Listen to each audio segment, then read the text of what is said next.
மாநகராட்சி சாலை நெடுஞ்சாலையில சாலைக்கு நடுவில் விளம்பரம் வைக்கக்கூடாதுன்னு நம்ம ஏற்கனவே சொல்லியிருந்தோம். விளம்பரத்துக்காண்டி குறைஞ்ச செலவுல இரும்புகளை போட்டு தடுப்புகளை வைக்கிறாங்க விளம்பரத்தை பெறணும்னு சொல்லிட்டு. இப்போ நெல்லையை அழகுபடுத்துங்கிற பேர்ல நெல்லையப்பர் கோயிலேருந்து வர்றதுல இரு பக்கம், அதாவது 2 ரோட்டுக்கும் நடுவில் வச்ச தகரங்கள் மோதி உயிர் ஆபத்தில் இருக்கு. ஏற்கனவே இப்படி நிறைய போர்டுகள் இப்படி தாங்கி இரவு நேரங்களில் வர்றவங்க உயிர் ஆபத்துகள் நிறைய நடந்திருக்கு பாருங்க. நானே நிக்க முடியல. இந்த தகரம் வளைஞ்சிருக்கு, கண்ணுக்கு தெரியாம நிறைய விபத்துகள் நடந்திருக்கு. இப்ப இடிச்சு கிடக்குது.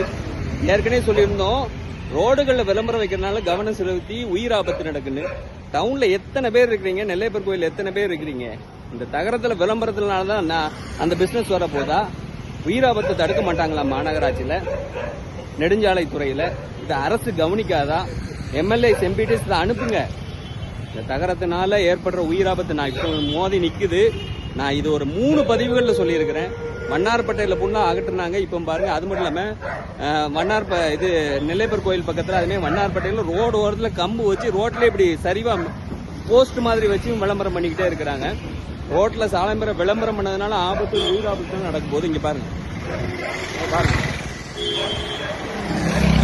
இரவு நேரத்தில் இப்படி வர்றவங்க இதுல போய் இடிச்சிருவாங்க, நெளிஞ்சிரும். பைக் மோதி நெளிஞ்சு இந்த தகரத்துல குறைஞ்ச விலையில தகரத்துல போட்டு விளம்பரத்தை பண்ணி பெரிய உயிராபத்து நடக்கும் போது முன்னக்கூட்டியே நான் சொல்றேன், கண்டிப்பாக இந்த விளம்பரங்கள் பண்ணா உயிராபத்து வரும்.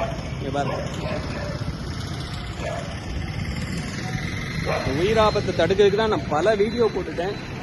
இதை நேரடியில் பார்க்குற மாநகராட்சி கவுன்சிலர்கள், மேயர் உடனே பார்த்து இந்த விளம்பர உத்தியை தடுக்கணும், இந்த விபத்துகளை தடுக்கணும். அதை நான் விரும்பி வேண்டி கேட்டுக்கொள்கிறேன்.